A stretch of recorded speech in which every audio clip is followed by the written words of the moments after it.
Hello all, welcome to BHH education. इस video में हम बात करेंगे नेचुरल रिसोर्सेज पे। जैसा कि हमारे नेचुरल रिसोर्सेज पे लास्ट लेक्चर भी चला था, ठीक है।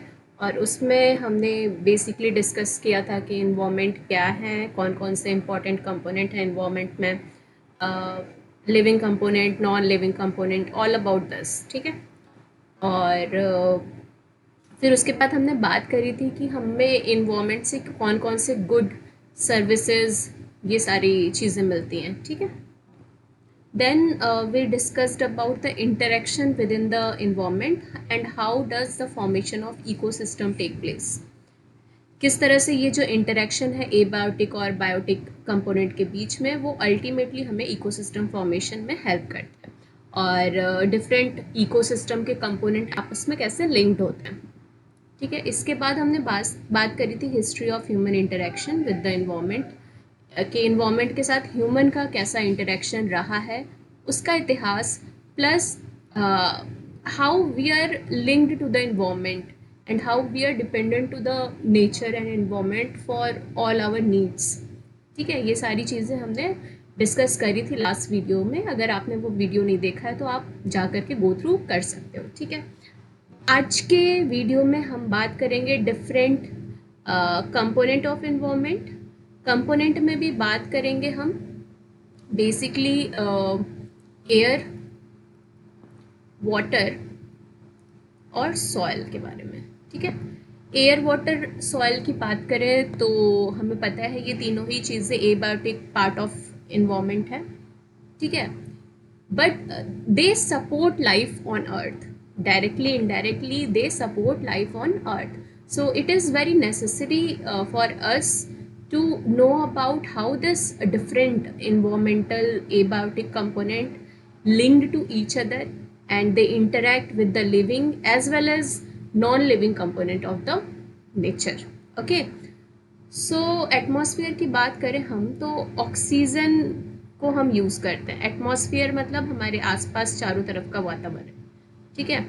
उसमें सबसे प्राइमरली अगर जो हमारी नीड है एटमॉस्फेयर को लेकर के, वो ऑक्सीजन की है, ठीक है। क्योंकि हमें पता है कि सारे ह्यूमन बीइंग और ह्यूमन बीइंग के साथ साथ और जो भी लिविंग ऑर्गेनिजम्स हैं जो कि एरोबिक नेचर के हैं, लिविंग ऑर्गेनिजम्स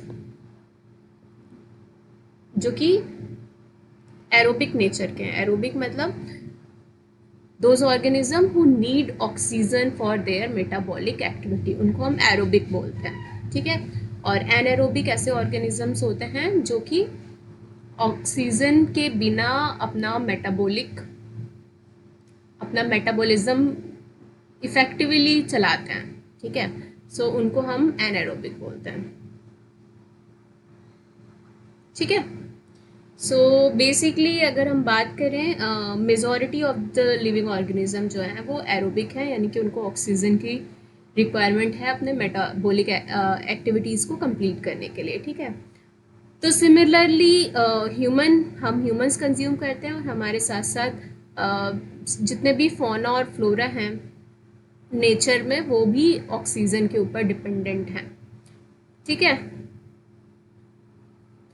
नेक्स्ट है oxygen as a part of carbon dioxide used for growth of plant. हमें भी पता है कि जब कार्बन रिएक्ट करता है ऑक्सीजन जो एटमॉस्फेयर में प्रेजेंट है, बेसिकली एटमॉस्फेरिक ऑक्सीजन के साथ, तो CO2 का फॉर्मेशन होता है, कार्बन डाइऑक्साइड। और ये CO2 ही रिस्पॉन्सिबल है फोटोसिंथेसिस के लिए। अगर CO2 ना हो तो फोटोसिंथेसिस नहीं होगी। तो CO2 के लिए हमें क्या क्या चाहिए, फोटोसिंथेसिस के लिए हमें क्या क्या चाहिए, CO2, sunlight which act as a fuel to this photosynthesis process, ठीक है। वाटर की ज़रूरत होती है। तो बेसिकली यहाँ पे क्या होता है, कार्बन को यूटिलाइज करता है प्लांट या जो भी ऑर्गेनिज्म है जो फोटोसिंथेसिस परफॉर्म कर रहा है, वो कार्बन को एब्जॉर्ब करता है, यूटिलाइज करता है अपना फूड बनाने के लिए, ठीक है, ग्लूकोज का फॉर्मेशन करने के लिए, ठीक है। सो ऑक्सीजन होना इम्पॉर्टेंट है, तभी कार्बन डाइऑक्साइड का फॉर्मेशन होगा। और this is the substrate for plant. Plant CO2 को यूज़ करते हैं as a substrate in the process called photosynthesis, ठीक है। So these are the few important points about oxygen present in the atmosphere. Atmosphere में oxygen present है, उसके कुछ ये मैंडेटरी रोल्स हैं, ठीक है। The atmosphere form a protective shell over the earth. हमें पता है कि पृथ्वी के चारों तरफ एटमॉस्फेयर होता है। जो लोएस्ट स्पेयर है, सपोज ये आपका अर्थ है, अर्थ पे different gaseous layer is there, और जो सबसे नीचे वाला लेयर है जो अर्थ के सरफेस के सबसे करीब है, दैट इज़ ट्रोपोस्फेयर। उसके ऊपर वाला जो सेकंड है दैट इज़ स्ट्रेटोस्फेयर। उसके ऊपर जो है that is mesosphere, then thermosphere, और सबसे ऊपर एनोस्फेयर, ठीक है। सो एटमॉस्फेयर एक प्रोटेक्टिव शेल बनाता है अर्थ के चारों तरफ। ये गैशियस की जो कवरिंग है ये पूरा चारों तरफ अर्थ के कवर्ड होता है, ठीक है। Different gases lie in different zone of atmosphere. तो लोएस्ट वाला जो पोर्शन है वो ट्रोपोस्फेयर होता है, और ट्रोपोस्फेयर में टेम्परेचर हाई होता है compare to stratosphere and mesosphere, ठीक है। तो this high temperature is required, क्योंकि हमारी लाइफ अर्थ पे सस्टेन कर सके। अगर ये टेम्परेचर नहीं होता ट्रोपोस्फेयर में तो लाइफ सस्टेन नहीं करती, ठीक है। अर्थ पे निगेटिव में टेम्परेचर होता, ठीक है। So troposphere is warm enough to provide normal condition or normal temperature zone for the survival of different organism present on earth, ठीक है। तो ट्रोपोस्फेयर का अगर हम अर्थ सरफेस से, सपोज ये अर्थ सरफेस है, अर्थ सरफेस से ट्रोपोस्फेयर जहाँ तक फैला है उसकी हाइट मेज़र करें तो इट इज़ अराउंड 12 किलोमीटर्स, ठीक है। तो हम इसको as a thickness of troposphere भी लेंगे कि लगभग 12 किलोमीटर के अराउंड ये जो ट्रोपोस्फेयर है वो थिक है, ठीक है। इसके ऊपर आता है स्ट्रेटोस्फेयर, ये लगभग 50 किलोमीटर थिक है, ठीक है। सरफेस से इसका जो थिकनेस है वो लगभग 50 किलोमीटर। ट्रोपोस्फेयर के ऊपर ये 50 किलोमीटर तक हमारा स्ट्रेटोस्फेयर है। ये काफ़ी थिक होता है और इसमें अलग अलग लेयर्स होती हैं, ठीक है। इसमें अलग अलग लेयर्स होती है, इसमें कुछ अमाउंट ऑफ सल्फेट भी पाया जाता है जो कि रेन के फॉर्मेशन में हेल्प करता है। इसके अलावा ओजोन एक बहुत ही इम्पॉर्टेंट कंपोनेंट है इस रीजन का। ओजोन लेयर स्ट्रेटोस्फेयर में ही प्रेजेंट होती है और ओजोन लेयर क्या एब्जॉर्ब करती है, अल्ट्रावायलेट लाइट का एब्जॉर्प्शन करती है। अल्ट्रावायलेट लाइट कहाँ से आ रही है, सन से आ रही है, ठीक है। तो ये एक फिल्टर की तरह एक्ट करता है। हमारा ओजोन लेयर जो स्ट्रेटोस्फेयर में प्रेजेंट है वो एक फिल्टर की तरह काम करता है और अर्थ पे यूवी रेज को आने से रोकता है, ठीक है। अल्ट्रावायलेट रेज आने से रोकता है, ठीक है। तो some amount of ultraviolet A and C penetrate ozone, जबकि अल्ट्रावायलेट बी जो कि बहुत ही खतरनाक होता है अर्थ के ऑर्गेनिजम्स के लिए, उनको ये पूरी तरह से शेल्ड ऑफ करता है, ठीक है। पूरी तरह से शेल्डिंग प्रोवाइड करता है यूवीबी के अगेंस्ट।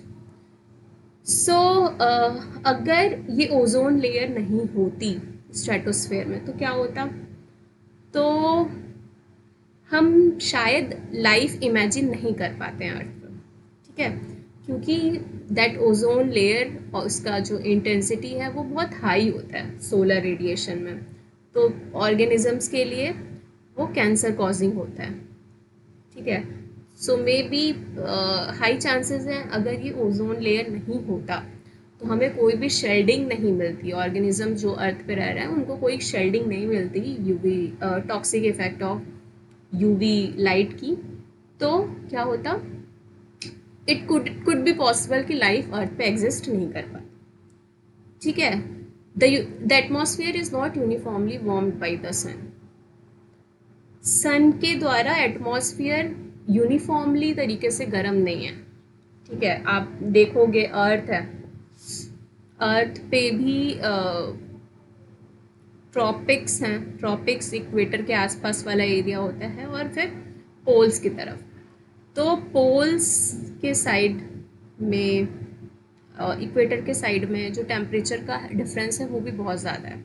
तो सिंपली दिस इज़ बिकॉज कि इसके ऊपर का जो एटमॉस्फेयर है वो भी डिफरेंट है, क्योंकि अल्टीमेटली कोई भी चीज़ जो अर्थ पे आ रही है, कोई भी चीज़ में स्पेशली हम बात करें सनलाइट की, तो वो अर्थ पे आ रही है, वो एटमॉस्फेयर से होते हुए आ रही है। तो कहीं ना कहीं एटमॉस्फेयर एक शील्डिंग का काम कर रहा है, तो दैट इज़ एक्टिंग। ऐसा नहीं है कि सोलर रेडिएशन जो आ रही है वो कोई भेदभाव करके भेज रहा है अपने लाइट को, कि तुम ट्रॉपिक्स पे ज़्यादा जाना, तुम पोल्स पे कम जाना, कम गिरना, ऐसा नहीं है। ठीक है, this is the role of atmosphere, जिसके वजह से uneven distribution of solar light होता है अर्थ के ऊपर।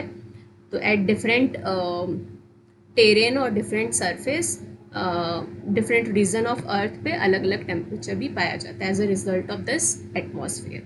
ठीक है, तो अगर हम, ठीक है, और पॉइंट्स देख लेते हैं, then we will conclude this. This lead to a air flow and variation in climate, temperature and rainfall. ठीक है, तो बेसिकली हमने ये देखा कि सनलाइट का एक जैसा अमाउंट अर्थ के पूरे सरफेस पे नहीं गिर रहा। This is because of atmosphere. ठीक है, अब उसकी वजह से क्या होता है कि टेम्परेचर वेरिएशन होता है, क्योंकि हमें पता है टेम्परेचर, सोलर लाइट जितना ज़्यादा गिरेगा उतना ज़्यादा टेम्परेचर बढ़ेगा। ठीक है, तो फिर टेम्परेचर में डिफरेंस आएगा। ठीक है, और टेम्परेचर में डिफरेंस आएगा तो क्लाइमेट में डिफरेंस आएगा, वेदर पैटर्न में डिफरेंस आएगा, रेनफॉल में डिफरेंस आएगा। ठीक है, so in different part of earth it is a complex dynamic system. If its nature is disrupted, it affects all mankind. तो कॉम्प्लेक्स डायनेमिक सिस्टम होता है बेसिकली, जिसमें पूरा का पूरा climatic, weather pattern, rainfall pattern, temperature pattern, ये सब decide करता है एटमॉस्फेयर के बिहाफ पे। ठीक है, और नेचर में आपको पता है, जैसे आप पहाड़ों पे जाओगे तो एक अलग तरह का वहाँ एटमॉस्फेयर, वेदर कंडीशन आपको मिलेगा। ठीक है, एक अलग तरह का आपको क्लाइमेट मिलेगा। वही आपको कोस्टल एरियाज़ में डिफरेंट मिलेगा, प्लेन एरिया में डिफरेंट मिलेगा, डिजर्ट साइड पे डिफरेंट मिलेगा। This is because of so many factors. So कोई एक चीज़ का डायरेक्ट रोल नहीं है यहाँ पे। ठीक है, बहुत सारी चीज़ें एक दूसरे से लिंक्ड हैं, और ये पूरा जो सिस्टम है वो बहुत ही कॉम्प्लेक्स और डायनामिक है। डायनामिक मतलब चेंज हो रहा है, हमेशा एक जैसा ये सिस्टम कॉन्स्टेंटली नहीं बना हुआ है। ठीक है, आप कई सारे वेदर फेस करते हो, आप बहुत सारे क्लाइमेटिक सिचुएशन फेस करते हो। दिस इज़ बिकॉज कि it is a dynamic thing. ऐसा नहीं है कि ऑल ओवर द अर्थ आप कहीं भी मूव कर रहे हो तो वहाँ पे सेम कंडीशंस मिलेंगी आपको जो आपके होम सिटी में मिल रही है। डिफरेंट होता है, राइट। सो ये एक बहुत ही कॉम्प्लेक्स डायनामिक सिस्टम प्रोसेस है। Okay, most air pollutants have both global and regional effect. अब चूँकि हम इस चीज़ को डिस्कस कर रहे हैं यहाँ पे, या इन्वायरमेंटल साइंसेज या स्टडी सब्जेक्ट में डिस्कस कर रहे हैं, बिकॉज क्योंकि हमें पॉल्यूटेंट्स की बात करनी है। ठीक है, हमें उन फैक्टर्स की बात करनी है जो मैन मेड फैक्टर्स हैं और रीज़न है हमारे नेचुरल इन्वायरमेंट को डिस्टर्ब करने का। सो एयर पॉल्यूटेंट की अगर हम बात करें तो उसका एक ग्लोबल इफेक्ट भी होता है, एक रीजनल इफेक्ट भी होता है। फॉर एग्जांपल, ठीक है, आप रोड पे हो और सडनली बहुत ज़्यादा ट्रैफिक है सिग्नल पे, या फिर सपोज़ ओवरऑल ट्रैफिक है, तो क्या हो रहा है, गाड़ियाँ हैं बहुत सारी, गाड़ियों से धुआं निकल रहा है। ठीक है, धुआं निकल रहा है, गैसेस निकल रहे हैं अलग अलग, तो उस पर्टिकुलर प्लेस पे एक माइक्रो इन्वायरमेंट बन जाता है। ठीक है, एक गैशियस माइक्रो इन्वायरमेंट बन जाएगा जिसमें पॉल्यूटेंट बहुत ज़्यादा होंगे, ऑक्सीजन कम होगा, पॉल्यूटेंट बहुत ज़्यादा होंगे। पॉल्यूटेंट में भी गाड़ियों से निकलने वाला धुआं है तो NO2 बहुत ज़्यादा हो सकता है, सल्फेट हो सकता है, ठीक है, कार्बन हो सकता है, कार्बन डाइऑक्साइड हो सकता है, कार्बन मोनोऑक्साइड हो सकता है, ठीक है। तो ये सारे गैसेस पर्टिकुलरली उस एरिया में ज़्यादा होंगे। तो आप ऐसा फील भी करते हो, जैसे सपोज आप गर्मी के दिनों में चल रहे हो रोड पे और सडनली ट्रैफिक वाला एरिया आ गया या सिग्नल आ गया जहाँ ये गैसेस का कंसंट्रेशन बहुत ज़्यादा बढ़ जाता है, वहाँ आपको गर्मी ज़्यादा लगने लग जाती है। फिर जब सिग्नल क्रॉस होता है, गैसेस रिलीज होती हैं, इन्वायरमेंट डाइल्यूट होता है, तो आप हवा ब्रीज वाली फीलिंग होती है आपको, ठीक है। सो दिस इज बिकॉज कि इन गैसेस का ज़्यादा अमाउंट में प्रेजेंट होने से एक माइक्रो इफेक्ट आ रहा है आपको, माइक्रो रीजनल इफेक्ट आ रहा है, ठीक है। और वही ओवरऑल जब ये एक ब्रॉडली, अगर हम अर्थ के या एटमॉस्फेयर के रिस्पेक्ट में बात करें, अर्थ के एटमॉस्फेयर के रिस्पेक्ट में अगर इनका कंसंट्रेशन यूजुअल से जो नॉर्मल होता है उससे ज़्यादा हो गया, तो पूरे के पूरे एटमॉस्फेयर पे एक साथ इफेक्ट आएगा, ठीक है। तो इफेक्ट आएगा तो कॉन्सिक्वेंसेस पूरे अर्थ को फेस करना पड़ेगा, क्योंकि ये पूरा का पूरा एटमॉस्फेयर चेंज करेंगे, ठीक है। इसके बहुत सारे एग्जांपल्स हैं, इसके एग्जांपल्स हैं ओजोन डिप्लीटिंग सब्सटेंस का, ठीक है। इसके एग्जांपल्स हैं ग्रीन हाउस गैसेस इमिशन का, इसका एग्जांपल है क्लाइमेट चेंज। तो ये सारे एग्जांपल हैं जब हमारा ग्लोबल इफेक्ट अराइज होता है, ग्लोबल इफेक्ट पे हम बात करते हैं। लेकिन शॉर्ट एरिया इफेक्ट या शॉर्ट टर्म इफेक्ट या एक माइक्रो एरिया पे जो इफेक्ट है उसको हम रीजनल इफेक्ट बोलते हैं। I hope this is making sense to you all, okay. Living creature cannot survive without air even for a span of few minutes. To continue to support life, air must be kept clean. Why it is important कि we are discussing all those things here in our subject? वो इसीलिए क्योंकि साफ हवा हमारे लिए बहुत ही ज़रूरी है, ठीक है। साफ हवा, नॉट ओनली ह्यूमंस आर, मतलब सिर्फ ह्यूमंस ही ऐसे नहीं है कि जिनको साफ हवा चाहिए। We have to keep our atmosphere, our air clean for each and every organisms, ठीक है। इवन कोई एक छोटा माइक्रो ऑर्गेनिज्म भी है, उसको भी ऑक्सीजन की ज़रूरत है, और ये जो भी हार्मफुल गैसेस हैं वो उनके सर्वाइवल के लिए भी खतरा है जितना वो हमारे सर्वाइवल के लिए है, ठीक है। बट ह्यूमन क्या है, ह्यूमन अपने आप को सेंटर में रख के सोचता है। तो अगर आप अपने आप को भी सेंटर में रखो तो जो चीज़ आपके लिए हार्मफुल है वो और भी ऑर्गेनिज्म अर्थ पे जो रह रहे हैं उनके लिए भी हार्मफुल है, ठीक है। So that's why we have to keep our air clean. Major pollutant of air are created by industrial unit that release various gases such as carbon dioxide, carbon monoxide, toxic fume into the air. तो industries एक बहुत ही बड़ा हिस्सा contribute करती हैं air pollution में और बहुत सारे टॉक्सिक गैसेस रिलीज़ करती हैं इन्वायरमेंट में, ठीक है। अब हम बात करें कार्बन डाइऑक्साइड की, तो कार्बन डाइऑक्साइड एज सच खतरनाक नहीं है हेल्थ के लिए, बट इनका हाई अमाउंट हाई कंसंट्रेशन क्या करता है, ग्रीन हाउस इफेक्ट कॉज करता है। ये हीट को ट्रैप करते हैं और टेम्परेचर को राइज करते हैं। सो that's Y it is a problematic gas, okay, क्योंकि इसके अंदर हीट ट्रैप करने की प्रॉपर्टी है।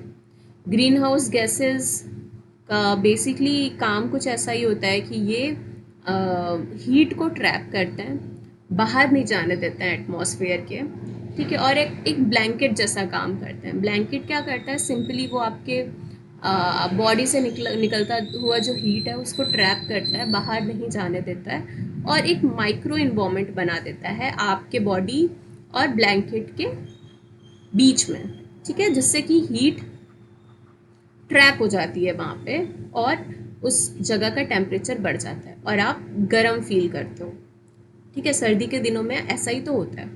तो सेम फिनोमेना ये गैसेस करते हैं। स्पेशली कार्बन डाइऑक्साइड करता है। वो एक ब्लैंकेट की तरह काम करता है और अर्थ से जो रिलीज़ हो रही है हीट उसको ही ट्रैप कर देता है, बाहर नहीं जाने देता, एटमॉस्फेयर के बाहर नहीं जाने देता और टेम्परेचर बढ़ाता है वहाँ का, ठीक है। तो air is also polluted by burning of fossil fuel. जो मेजर रीज़न है पॉल्यूशन के लिए वो एक तो हो गया इंडस्ट्रियल रिलीज़, ठीक है। उसके अलावा फॉसिल फ्यूल बर्निंग इंडस्ट्रीज़ में भी होती हैं।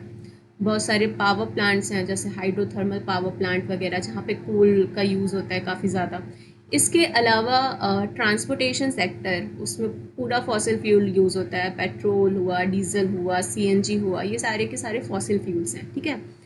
तो ये सब क्या करते हैं, कार्बन डाइऑक्साइड को रिलीज़ करते हैं, बर्न होता है तो कार्बन डाइऑक्साइड रिलीज़ होता है और ultimately green house effect cause करते हैं which lead to global warming, ठीक है। ग्रीन हाउस गैसेस किस तरह से काम करते हैं मैंने बता दिया है, एक ब्लैंकेट जैसे काम करते हैं और अल्टीमेटली ये क्या करते हैं, टेम्परेचर को बढ़ाते हैं। तो this increase in temperature is called global warming, ठीक है। The growing number of scooter, motorcycle, buses, वही सिंपली सारे ट्रांसपोर्टेशन सेक्टर्स में यूज़ होने वाले व्हीकल्स जो हैं वो रिलीज़ करते हैं पॉल्यूटेंट। CO2 तो रिलीज़ करते हैं, CO2 के अलावा भी और बहुत सारे पॉल्यूटेंट रिलीज़ करते हैं, हैवी मेटल्स रिलीज़ करते हैं, जो सब हमारे इन्वायरमेंट के लिए हेल्दी नहीं है and they all act as a pollutant, ठीक है। कुछ कंपोनेंट एटमॉस्फेयर को पॉल्यूट कर रहा है, कुछ सॉइल को कर रहा है, कुछ वाटर को कर रहा है। तो this are the few things about it, ठीक है। तो इसमें अगर हम बात करें एटमॉस्फेयर में हमने क्या क्या देखा, हमने देखा सबसे पहले कि why it is important for us, atmosphere हमारे लिए क्यों इम्पॉर्टेंट है, कौन कौन से कंपोनेंट हैं एटमॉस्फेयर में जिनको हम एज अ रिसोर्स यूज़ कर रहे हैं, ठीक है। और ऑक्सीजन से हमें क्या क्या मिल रहा है, ऑक्सीजन क्यों हमारे लिए इम्पॉर्टेंट है, ठीक है। फिर हमने देखा डिफरेंट लेयर में भी स्पेशली हमने फोकस किया ट्रोपोस्फेयर स्ट्रेटोस्फेयर पे, ठीक है। ओजोन क्यों इम्पॉर्टेंट है, ओजोन शेल्ड की तरह काम करता है, ये सारी चीज़ें। और our atmosphere act as a complex dynamic system, इसके बारे में हमने बात की। एयर पॉल्यूटेंट रीजनल भी हो सकते हैं और ग्लोबल भी हो सकते हैं, इस पे हमने बात की। ग्रीन हाउस गैसेस पे हमने बात किया, ग्लोबल वार्मिंग पे एक थोड़ा सा टच गया आपका, ठीक है। तो this was all about atmosphere. Now we are coming to hydrosphere. Hydrosphere, simply hydro word is a scientific term for water, sphere मतलब आप समझते ही हो, ठीक है। तो hydrosphere, clean water for drinking. अब हमें मतलब स्टार्ट जो हम कर रहे हैं वो यहीं से कर रहे हैं कि why it is important for us. So obviously we need clean water, बहुत अलग अलग पर्पसेस के लिए। सबसे प्राइमरी जो पर्पस है वो हमें ड्रिंकिंग के लिए क्लीन वाटर चाहिए और अपनी मेटाबॉलिक रिक्वायरमेंट को हम पूरा करते हैं ड्रिंकिंग वाटर से, ठीक है। उसके अलावा हमें अपने लाइफस्टाइल में भी वाटर की ज़रूरत पड़ती है, जैसे कि वॉशिंग, कुकिंग, इन सारे डेली यूज़ के काम के लिए हमें ज़रूरत पड़ती है। Water used in agriculture and industry, agriculture industry में यूज़ होता है, ठीक है। उसके अलावा फूड रिसोर्सेज, फॉर एग्ज़ाम्पल सी से आपको fish, crustacea, she weed etcetera मिलता है। तो वो सब पानी है तभी तो ये ऑर्गेनिजम्स वहाँ रह रहे हैं, then you are going to consume them as a food, okay. Food from fresh water sources, similarly fresh water sources से आपको बहुत सारे फूड मिलते हैं। Water flowing down from mountain ranges to generate electricity, हाँ। तो बेसिकली रिवर वाटर जो होते हैं आपके वो माउंटेन से नीचे आते हैं और उनको आप क्या करते हो, यूज़ करते हो इलेक्ट्रिसिटी प्रोड्यूस करने के लिए। तो हाइड्रो इलेक्ट्रिक प्रोजेक्ट्स जो होते हैं उनमें आप वाटर का यूज़ करते हो। तो these are few things where water is used as a resource, ठीक है, as a human resource, let us be specific, okay. इसके बाद The hydrosphere covered the 3/4 of the Earth's surface. We know that 3/4 part of Earth is water. Okay. A major part of hydrosphere is the marine ecosystem in the ocean. तो जो major part है वो क्या है, marine ecosystem का part है, ठीक है, जो कि पानी ओशन का है। While only a small part occur as a fresh water, जो फ्रेश वाटर पानी है वो बहुत ही कम है, ठीक है। और फ्रेश वाटर आपको कहाँ मिलेगा, नदियों में मिलेगा, झीलों में मिलेगा, ग्लेशियर्स में मिलेगा, इसके अलावा पॉन्ड हो गया, वेटलैंड हो गया, एस्चुरीज हो गया, ठीक है, ग्राउंड वाटर भी है। तो ये सारे क्या हैं, सोर्स ऑफ फ्रेश वाटर, ठीक है। और ये सारे वाटर जो फ्रेश वाटर हैं ये बेसिकली रीन्यू होते हैं by the process called evaporation. Evaporation के थ्रू ये रीन्यू होता है। तो आपने बचपन में पढ़ा होगा वाटर साइकिल के बारे में, ठीक है, कैसे वाटर इवोपोरेट होता है, वाटर बॉडी से ऊपर जाता है, वाटर वेपर बनता है, ठीक है, वाटर वेपर बनता है और उसके बाद वो रेन के थ्रू वापस अर्थ सरफेस पे आता है। तो this was all about water cycle. तो वाटर साइकिल एक प्रोसेस है जिससे कि वाटर एक साइक्लिक फ्लो में चलता रहता है, अर्थ से एटमॉस्फेयर, एटमॉस्फेयर से हाइड्रोस्फेयर, ठीक है, इस तरह से। Some of this fresh water lies in the underground aquifers. Underground water जहाँ स्टोर होता है उसको हम एक्वीफर्स कहते हैं। ये water reserve under the land होते हैं, ठीक है। Human activities such as deforestation create serious change in the hydrosphere. Once land is denuded of vegetation, the rain erode the soil which is washed into the sea. तो deforestation actually क्या होता है ना कि जो आपके ट्रीज होते हैं, जो पेड़ वगैरह होते हैं, इनके रूट्स होते हैं, रूट सिस्टम इनका काफ़ी ब्रॉड होता है। तो रूट्स के साथ ये क्या करते हैं, वाटर को, सॉइल को होल्ड करके रखते हैं, ठीक है। और इन सॉइल के बीच में ही क्या होता है, वाटर होल्ड होता है, ठीक है, वाटर ट्रैप होता है बेसिकली,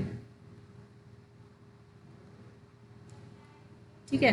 तो जब आप पेड़ को काटते हो, बहुत लार्ज अमाउंट में जंगल काटते हो, तो क्या होता है कि सॉइल लूज हो जाता है और जो वाटर होता है वहाँ से वो ओवर द टाइम रिलीज हो जाता है। कोई चीज़ होती नहीं है उनको बांध करके रखने के लिए, ठीक है, तो रिलीज हो जाता है या वेस्ट हो जाता है इस तरह का।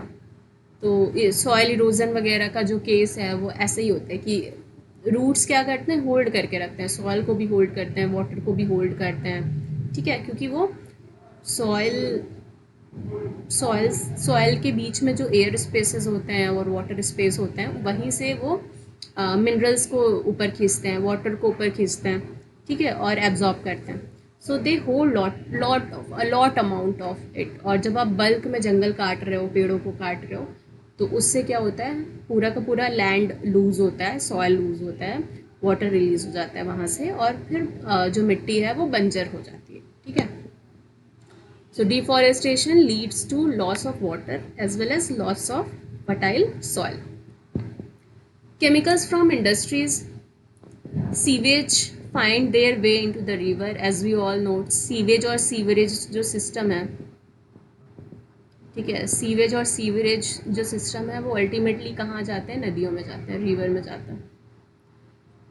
ओके, इसके अलावा आपने सुना होगा कि unlimited amount of industries discard their waste directly into the river without any treatment, ठीक है। This is because of mismanagement of government authorities as well as the people of the country, क्योंकि वो ऑनेस्ट नहीं है, उनको नहीं पता है कि क्या कॉन्सिक्वेंसेस हो सकते हैं इसके, जो वो आज शॉर्ट में काम करना चाह रहे हैं उसके कॉन्सिक्वेंसेस बहुत बड़े होंगे फ्यूचर में, ठीक है। They are not aware about it. वो करते हैं अपने थोड़े से पैसे बचाने के लिए ट्रीटमेंट में, वो क्या करते हैं, डायरेक्टली वेस्ट को नदियों में छोड़ देते हैं, जिसके बहुत सारे कॉन्सिक्वेंसेस फेस करने पड़ते हैं, ठीक है। ठीक है, water pollution thus threaten the health of the communities as all our lives depend on the availability of clean water. This once plentiful resource is now becoming a rare and expensive due to pollution. Simple सी बात है कि आज से 40-50 साल पहले हमारे देश में किसी ने नहीं सोचा होगा कि एक दिन ऐसा आएगा कि हम पैक्ड वाटर पे सरवाइव करेंगे। आप कहीं ट्रैवल कर रहे हो, आप नॉर्मल पानी नहीं पी सकते, आप टैप वाटर नहीं पी सकते, ठीक है, आपको बॉटल्ड वाटर खरीदना पड़ेगा, आपको घरों में फ़िल्टर लगाना पड़ेगा। 40-50 साल पहले किसी ने ऐसा नहीं सोचा था, बट आज वो चीज़ बहुत ही रियलिटी है, बहुत ही कॉमन है। सिंपली विथ एयर, इवन आपने देखा था कि देखा क्या, ऑब्वियसली चल रहा है जब पॉल्यूशन तेज़ी से होता है, पॉल्यूशन का जो सीज़न आता है दिल्ली वगैरह में, तो आपने ये नोटिस किया है कि लोग एयर प्यूरीफायर भी यूज़ करते हैं अपने घरों के लिए, अपने कारों के लिए, अपने ऑफिसेज़ के लिए। सो मतलब पहले आप पॉल्यूट कर रहे हो, इतना ज़्यादा डेवलपमेंट के नाम पे पॉल्यूशन कर रहे हो, ठीक है, डेवलपमेंट के नाम पे पॉल्यूशन कर रहे हो, उसके बाद आप उसी पॉल्यूशन को क्लीन करने के लिए अलग अलग टेक्नोलॉजी यूज़ कर रहे हो, है ना। मतलब मे बी पॉसिबल कि 10-20 साल बाद, 25 साल बाद हर कोई एक एयर प्यूरीफायर के साथ ही चल रहा हो, मास्क जैसे ईजिली लगा रहे हैं वैसे हम प्यूरीफायर लगा के घूमें। सो मे बी ऐसा भी दिन आ सकता है, क्योंकि people are not improving their habit, लोग सस्टेनेबली नहीं सर्वाइव करना चाहते हैं, हर कोई अनलिमिटेड पॉल्यूशन कर रहा है, अपने मतलब लाइफस्टाइल में घुस गया है पॉल्यूशन करना, ठीक है। So this was all about your hydrosphere. Now moving ahead, we'll talk about the lithosphere. Lithosphere में हमारा जो ब्रॉड कंपोनेंट है वो क्या है, सॉयल है। तो सॉयल ही बेसिस है लाइफ सस्टेन करने का, ठीक है, टेरेस्ट्रियल इकोसिस्टम में। फॉर एग्जांपल अगर हम ह्यूमन टर्म्स में बात करें, ह्यूमन पर्सपेक्टिव से बात करें, तो एग्रीकल्चर से हमें फूड मिलता है, so that's why soil is important for us. Stone, sand, gravel construction में यूज़ होता है। माइक्रो न्यूट्रिएंट्स हमें सॉयल से मिलते हैं जो प्लांट के ग्रोथ के लिए इसेंशियल होते हैं। माइक्रोस्कोपिक फ्लोरा, जितने भी बैक्टीरिया वगैरह हैं वो आपके सॉयल में प्रेजेंट होते हैं। सॉयल में फौना भी प्रेजेंट होता है, फंजाई भी प्रेजेंट होता है, और ये इंपॉर्टेंट ऑर्गेनिजम्स हैं जो कि चट्टानों को यानी कि लिथोस्फीयर को ब्रेक डाउन करते हैं और सॉयल फॉर्मेशन में हेल्प करते हैं, और इस ब्रेक डाउन से ही हमें इसेंशियल न्यूट्रिएंट्स मिलता है, ठीक है। ये कंपोनेंट्स जो हैं, चाहे आपका बैक्टीरिया हो, ठीक है, एल्गी हो, एल्गीज में भी इन दोनों का सम मिला के BGS की बात करें, ब्लू ग्रीन एल्गीज की, ठीक है, फंजाई हो, ये सब क्या करते हैं, एंजाइम्स रिलीज़ करते हैं, और कोई भी रॉक है तो रॉक को over the time break down करते रहते हैं, ठीक है। तो जब ये रॉक के अंदर बहुत सारे मिनरल्स हैं, ये टूटता रहता है, सॉइल का फॉर्मेशन होता है, मिनरल सॉइल में आ रहे होते हैं, और फिर इसी सॉइल में क्या कर रहे हैं, हम प्लांट ग्रो कर रहे हैं, तो वो मिनरल सॉइल से प्लांट में आता है, और फिर जब हम इसको खाते हैं प्लांट को या फिर अपने क्रॉप को, तो वो हमारे बॉडी में आता है, ठीक है। तो ये भी एक साइक्लिक पाथवे है मिनरल ट्रांसपोर्टेशन का, न्यूट्रिएंट ट्रांसपोर्टेशन का। So that's why also it is very important for us. A large number of mineral on which our industries are based, वो हमें टेरेस्ट्रियल इकोसिस्टम से मिलता है, जैसे फॉर एग्जांपल आयरन वगैरह, टीन, स्टील, ये सारी चीज़ें आपको कहाँ से मिलती है, आपको अर्थ से मिलता है, टेरेस्ट्रियल सरफेस से मिलता है। तो ये भी एक रॉ मटेरियल रिसोर्स का बेसिस है, ठीक है। ऑयल हो गया, कोल हो गया, गैसेस, ये सब अंडरग्राउंड से ही मिलता है, मतलब आपके टेरेस्ट्रियल सरफेस से मिलता है, ठीक है। It provide power for the vehicle, agriculture, machinery, industry and for our homes. तो इन सारे पर्पसेस में हम अपने इन रिसोर्सेज को यूज़ करते हैं जो हमें टेरेस्ट्रियल इकोसिस्टम से या फिर लिथोस्फेयर से मिलते हैं, ठीक है। तो the lithosphere began as a hot ball of matter which form the earth. तो लिथोस्फेयर एक हॉट बॉल था जो जिससे अर्थ का फॉर्मेशन हुआ अराउंड 4.6 बिलियन ईयर अगो। ये बहुत ही गर्म गोला था। उसके बाद धीरे धीरे ठंडा हुआ और यहाँ पे लाइफ आई, ठीक है। Life begin on our planet about 3.2 billion, मतलब उसमें भी हिस्ट्री है आपका इवोल्यूशन वाला, माइक्रोस्कोपिक, फिर मैक्रोस्कोपिक, फिर धीरे धीरे मल्टी सेलुलर ऑर्गेनिजम्स अराइज हुए over the time. The crust of earth is about 6 or 7 kilometers thick and lie under the continents. आपने देखा होगा या फिर पढ़ा होगा कि अर्थ का जब अर्थ को अगर आप सपोज ऐसे पीसेस में काटते हो तो इसमें 3 पार्ट मिलेंगे। एक तो ऊपर वाला इलाका जिसको हम बोलते हैं क्रस्ट, उसके बाद मेंटल बीच वाला, और अंदर होता है कोर, ठीक है। ये सब आप डिटेल में पढ़ोगे, क्रस्ट, मेंटल और कोर। तो इनका जो क्रस्ट है, अर्थ क्रस्ट, सरफेस से लेकर के 6-7 किलोमीटर अंदर तक पाया जाता है, थिक होता है, ठीक है। And lies under the continents. तो बेसिकली आप अर्थ पे जितने भी कॉन्टिनेंट पढ़ते हो उनके अंदर क्या होता है, उनके अंदर यही होता है, क्रस्ट ही होता है, अर्थ क्रस्ट होता है, ठीक है। फिर उसके बाद मेंटल होएगा, फिर उसके अंदर सबसे बीच में कोर होता है। About 92 elements in the lithosphere, only 8 are common constituent of the crustal rocks. अर्थ का जो लिथोस्फेयर है लगभग 92 एलिमेंट्स पाया जाता है, लेकिन जो कॉमन है वो 8 के अराउंड है, ठीक है, जो रॉक वगैरह फॉर्मेशन में यूज़ होते हैं। Of this constituent 47% is oxygen. जो कॉमन है उसमें क्या है, 47% ऑक्सीजन है, 28% सिलिकॉन है, 8% एल्यूमिनियम, 5% आयरन, फिर उसके बाद सोडियम, मैग्नीशियम, पोटेशियम, कैल्शियम, ये सब मिला करके 4%, ठीक है। यहाँ से इम्पॉर्टेंट क्वेश्चन बन जाता है। ये क्वेश्चन अगर आपको कॉम्पिटिटिव एग्ज़ाम्स में भी पूछते हैं, उसके अलावा आपके MCQs फॉर्म में भी आपको पूछे जा सकते हैं अपने एग्ज़ाम में कि what are the common elements found in earth crust. तो आप इसको ध्यान रखना, ठीक है। Together this element form about 200 common minerals compound. तो ये सारे एलिमेंट्स मिल करके जो भी एलिमेंट हैं अर्थ पे नेचुरली पाए जाते हैं वो 200 कॉमन मिनरल कंपाउंड बनाते हैं। आपने पढ़ा होगा, ओर होता है, मिनरल होता है, और फिर इससे आपको प्योर एलिमेंट मिलता है। Distillation, there is different type of process to get pure element, ठीक है। ओर फॉर्म में ये नेचुरली एग्जिस्ट करता है, ओके। तो 200 से कॉमन मिनरल कंपाउंड बनाते हैं। Rock when broken down form soil. धीरे धीरे चट्टानें टूट करके मिट्टी बनाती हैं, on which man is dependent for his agriculture. और हम उसी सॉइल पे डिपेंडेंट हैं अपने एग्रीकल्चर पर्पस के लिए। Their minerals are also the raw material used in various industries.